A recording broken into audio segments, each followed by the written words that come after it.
Hey, what's going on, everyone? I'm Mike Sirius. Let me show you how do I go about answering a simple question a lot of my clients ask is how do I get started with an offer or how do I get something out? That's usually what they say when they come to me. Is like, hey, Mike, how do I get something out? Well, let me share my screen and let's flowchart this. Right. So here's my lovely Canva. So here you go. Let's just kick off. How do I get something out? Effectively, what they are saying is how do I create an offer? Right. That's literally what they're saying. Getting something out is effectively creating an offer page or a homepage, you might call it, and then putting it in such a form that it actually converts, right? Whatever is your conversion, getting a calls, getting meetings, selling something on that page. But that's pretty much is your offer page. And this is what you're offering, right? So effectively, if we take a second step, it's as simple as offer doc, right? So why not a page? Why not a homepage? Why is a document? It's important if you do this in a document, right? Because that's gonna feed literally many activities which gonna come out of that. It's gonna be your content strategy, right? So the process which we will discuss in a second, that will feed into your content strategy. That will feed into your social posts if you're thinking about doing some long-term outbound activities. That will feed into your ads and cold email activities, outbound activities. So effectively, this process, when it comes to building an offer page, is one of the main things you should do yourself when it comes to starting your business, growing your business, info products, services, whatever you're offering, right? It's a 20 activity. If you don't know what 820 rule is, just put Pareto principle in Google. It's as simple as you do 20% of work, you get 80% of results, right? That's one of the key asymmetrical activities you can do before you start anything. And what we mean asymmetrical is the same. Little amount of work, huge amount of returns, right? Don't delegate this. Don't pay someone on Upwork and go like, hey, do this process for me. No, you have to do this yourself, right? So the next a normal question to ask is like, well, how do you get started?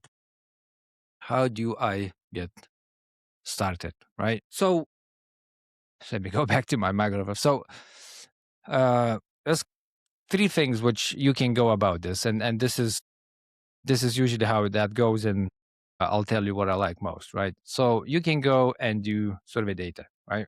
This is fairly popular. People talk about this a lot. Is you go to any services which provide surveys, you go in, you add your questions in, and they will feed that survey to people who participate by filling the surveys, and then you'll get some feedback, and you'll know if that will land or not.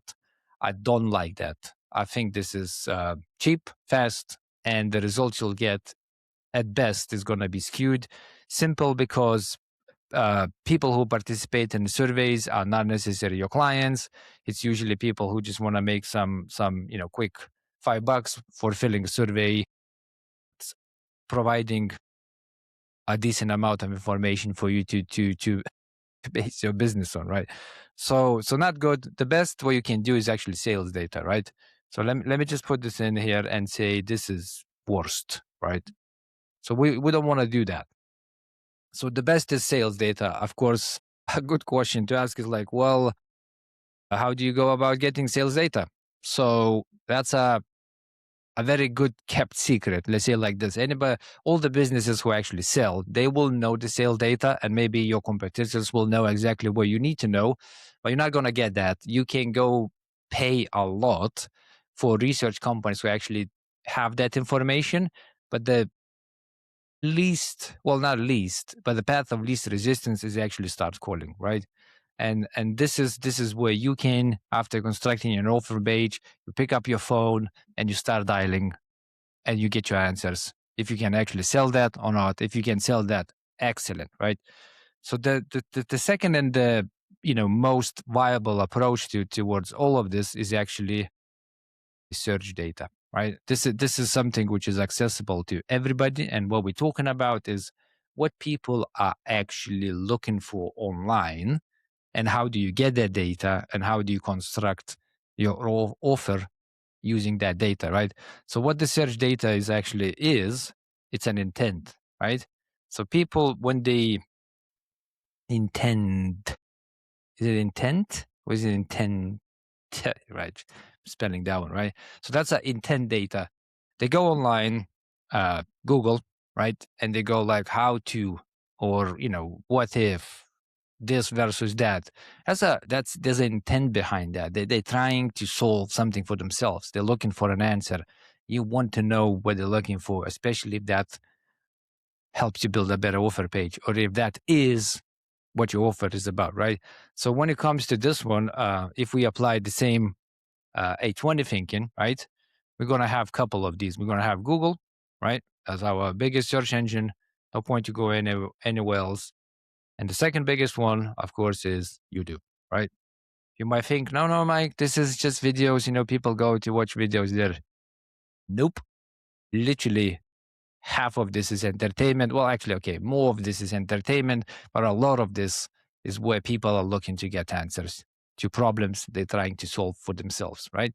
So now I love vidIQ. I mean, that's going to be opinionated, but I think when it comes to keyword research and intent research, vidIQ is decent. I would say it's probably the best right now. When it comes to Google, just go straight to Google Ads, right? If you want to get first class information. And now you think about those two and you want to say like, hey, is there, a service which can give me maybe both of these at the same time? Well, you are in luck. It's called Ask Public, right? Ask the Public, I think. But we'll Google this together. Ask the Public. I actually have a slide over here. it's answer the public, right? So if you go into that one, what happens there is that they actually provide information from Google, YouTube, Amazon, other socials as well. But in my experience, and when you do that keyword research or market research process, you will find, for example, that if you would go to Answer the Public and you look at YouTube and then you look at vidIQ YouTube, vidIQ will be much better, right? So ultimately, if you take Answer the Public as your main one, that's a good point to start. It's very cheap. I think it's something like $10 or something like that. The pricing is ridiculous. Yeah, it's like £13, and for you alone, that's more than enough. That's a month. You can check multiple ideas on that one. After that, once you get a good base, I would still go cross-reference that with vidIQ. And ultimately, I will look at Google Ads because the fastest path of checking things and checking ability to sell is going to be coming from running ads, right? Any outbound activities which thinking about will take time or will take more time than simply running ads, okay? So you will be investing a little bit into ads to get much faster answers, right? So once you have that one, effectively where you want to end up is something like this, right? And I'm not associated with the hub events in any way, shape, or form, but this is a good example where you can see this bullet list and you can see it's a how-to, right? It's a how to give feedback. By the way, this is a course on courageous conversations for management, right? So how to give feedback, right? How to be honest with yourself about team's performance and things like all of these questions or how-tos or the whys versus this versus that, all of this is what people are actually looking for, right? So if you go and take this how to give feedback, you would see that there's plenty of information on Google. If you check it in vidIQ, you'll see that people are looking for this, right? So this is where you want to end up. You want to end up with the list of things people are looking for around your offer, right? But whatever is your offer topic, right? Or service or coaching or whatever, right? So you want to end up with a list similar to this. I'm just going to copy this, just put it in there so we can just have sort of a nice flow here. So you want to end up with this one. After that, what happens after that is effectively you want to think about the wants versus needs, right? So this is a want. I'm going to move this a little bit here. and this is a need, right? So there's a not slight, I mean, there's a major difference here. And people as well know this as vitamins, wants, right? It's vitamins, and needs is as well known as painkillers, right? So very quickly on this one, right? So you want to sell an actual painkiller to people, not vitamins, right?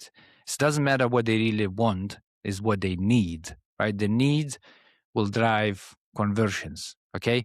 If they're actually in pain and the problem is causing pain, they will be a lot more willing to pay you for the solution, right? If it's a want and it's a vitamin, it's a lifestyle situation. Maybe I'll pay it, maybe I'm not. It's like if you're driving me towards pleasure, I'll think about it. But if I have a acute pain to my problems, I'm actually looking for a solution. It's just so much better to convert that, right? So the very first step you do, applying all of this effectively, you take your topic, you're a coach, or you're launching an info product, or you have a service. It's going to be one or two words which describes, your bundle, right? And you go to answer the public, you put it in.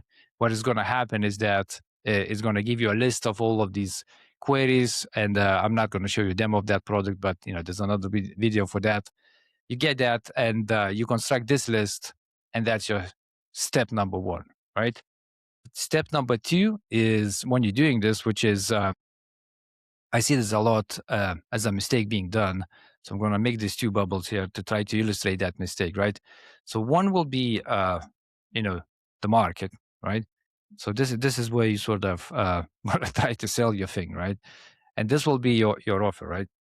So what people tend to do is effectively they tend to construct their offer not around the market, but around their expertise, which is a big mistake, right? So let me just put this as a color. Let's put the market, let's make it blue. You're going to be a yellow one. So what happens is what you want to do is basically this one, right? So you want to construct your offer around the market. Simply put it, if when you do a keyword research or a market research, right, you will end up with this bullet list, right? So let's say a couple of these bullet points, let's say this one, right? Again, just for sake of argument, how to develop people through coaching. Have no idea. Okay, this is not what I'm offering. I don't know what that is.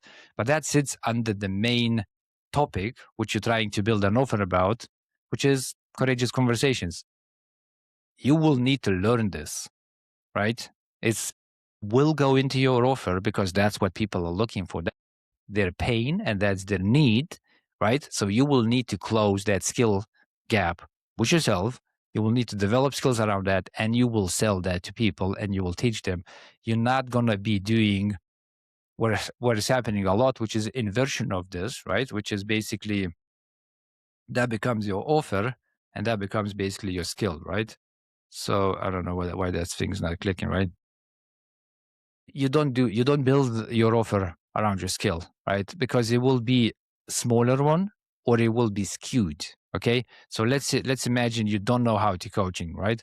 So that basically now disappears, right, from your offer. It's just gone, right? So I'm just going to go ahead and just boom, delete this, right? It's gone now, right? So that doesn't exist. The offer just became smaller, right? Or let's say you add something else, which but there's no intent, right? There's no keyword research. There's no evidence that people need this. What they have, but it's not a need, it's a want. You just build a weaker offer, right? So very, very important to build an offer for the market. That means that your offer sits within the market is around it. It tells you what they need and you're going to build that. Okay. That's a step one. Step two, step three, it's actually building the page, making that into your landing pages, feeding into socials, feeding into your cold emails, into sales calls, building a good propositions and pricing and all of that. And that's another video. Thanks for tuning in.